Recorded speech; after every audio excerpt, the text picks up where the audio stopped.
Beberapa negara mengantri beras dari Indonesia. Prabowo telah membuka pintu, tapi dengan syarat.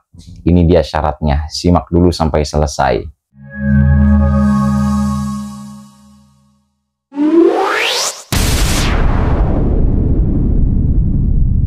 Dengan perhitungan bahwa kita sudah sangat cukup produksi kita, ada beberapa negara yang sudah mendekati kita. Saya dapat laporan dari Menteri Pertanian, Menko Pangan, beberapa negara minta agar kita kirim beras ke mereka. Saya izinkan dan saya perintahkan kirim beras ke mereka, dan kalau perlu atas dasar kemanusiaan kita jangan terlalu cari untung besar. Yang penting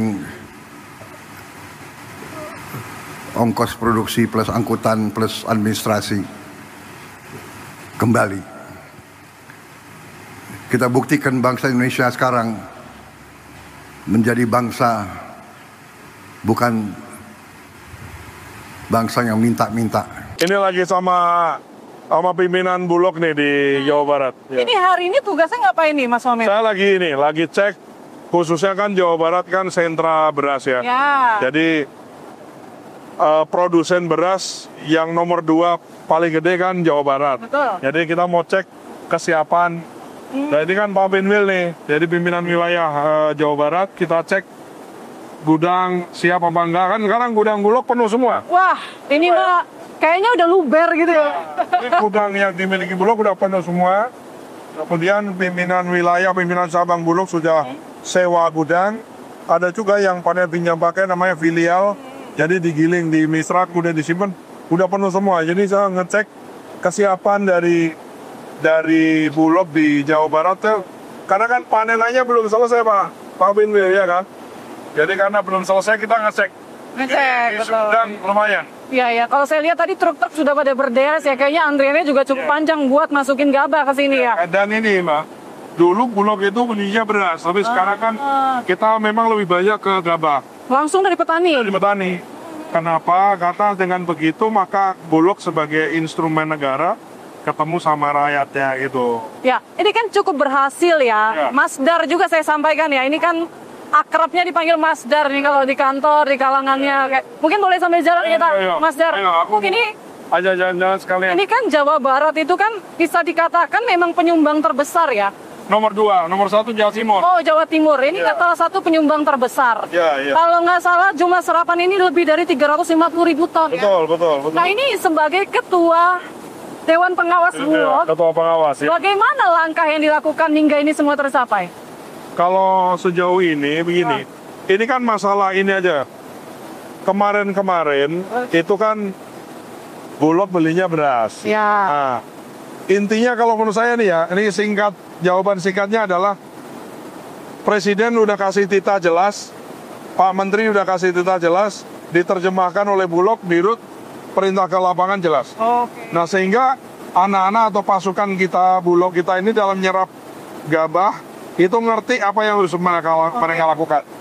Nah, ditopang sama aturan sudah jelas, anggaran sudah ada, jadi nggak ada lagi alasan. Dan so far, ini mereka sampai tidur di sawah loh. Oh ya? Iya, untuk nyerap gabah ini mereka sampai tidur di sawah, nungguin muatan di ini. Jadi betul-betul bukan lagi di gudang kemudian orang datang, tapi orang Bulog yang datang ke sawah-sawah. Jemput bola.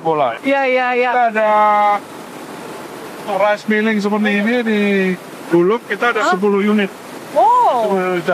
Dan dirasa kurang. Ini kita lagi ngitung kira-kira kebutuhannya untuk, kan gini, panen ini kan berulang. Nah, kita ingin lagi hitung betul. Kita lagi ngajuin ke Presiden, siapa tahu nanti unitnya mesti ditambah gitu ya, atau pengeringnya mesti ditambah, sayurnya mesti ditambah.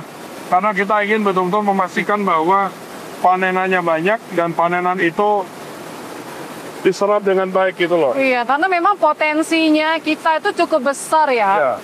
Kalau sekarang surplus artinya ke depan insya Allah yakin bahwa jumlah serapannya juga akan terus Iya, karena kalau ini kan hukum ekonomis standar lah ya. Kalau jumlah panenannya banyak, suplainya tinggi kan pasti harga jatuh. Maka pemerintah harus mengambil selisih kelebihan jumlah panenan yang lebih tadi. Kalau nggak diambil lebihnya kan pasti harganya jatuh. Iya, benar. Nah, makanya peran Bulog ini sebagai arms dari pemerintah jadi penting. Oke, ini kan bisa dikatakan kita surplus nih. Bahkan kabarnya kita ada dilirik nih sama 7 negara. Betul, jadi karena kita surplus, kita tidak impor nih Mbak. Itu beberapa negara yang biasanya kita ngimpor dari negara itu.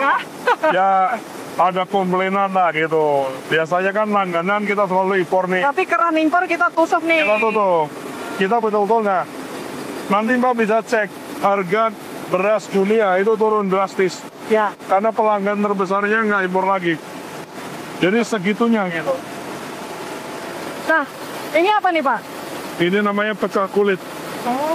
Jadi kan gabah itu kan dipecah kulit dulu. Setelah dipecah kulit baru digiling lagi gitu. Oke. Jadi proses penggilingannya Mas beberapa kali ya? Iya dong. Jadi nanti dia pecah kulit, setelah pecah kulit digiling lagi. Setelah digiling nanti terakhir ada kayak semacam polishing, jadi dipercantik lah. Karena orang Indonesia tuh, ibu-ibu tuh kalau beli beras kan bukan lamar peta, jadi lihat yang cantik kan. Betul. Padahal sebetulnya kalau dimasak sama aja. Sama aja. Indonesia tengah memasuki masa panen yang sangat menggembirakan. Setelah sekian lama berada dalam posisi sebagai pengimpor beras, kini negara ini justru menjadi sorotan sebagai calon pengekspor beras. Ya, sejumlah negara-negara tetangga mulai mendekati pemerintah secara resmi yang bertujuan untuk menjalin kerjasama impor beras dari Indonesia. Informasi tersebut disampaikan oleh pihak istana yang menginformasi bahwa permintaan datang dari negara-negara yang sedang mengalami krisis pangan. Dan melimpahnya hasil panen Indonesia telah membuat permintaan ini menjadi sangat masuk akal di tengah ketimpangan produksi di kawasan. Prabowo Subianto telah memberi arahan agar pemerintah menanggapi permintaan ini secara terbuka. Namun ada syarat yang harus dipenuhi. Ya, kebutuhan pangan dalam negeri harus tetap menjadi prioritas utama. Dan keputusan ekspor akan diambil setelah kajian menyeluruh mengenai dampaknya terhadap ketersediaan beras nasional.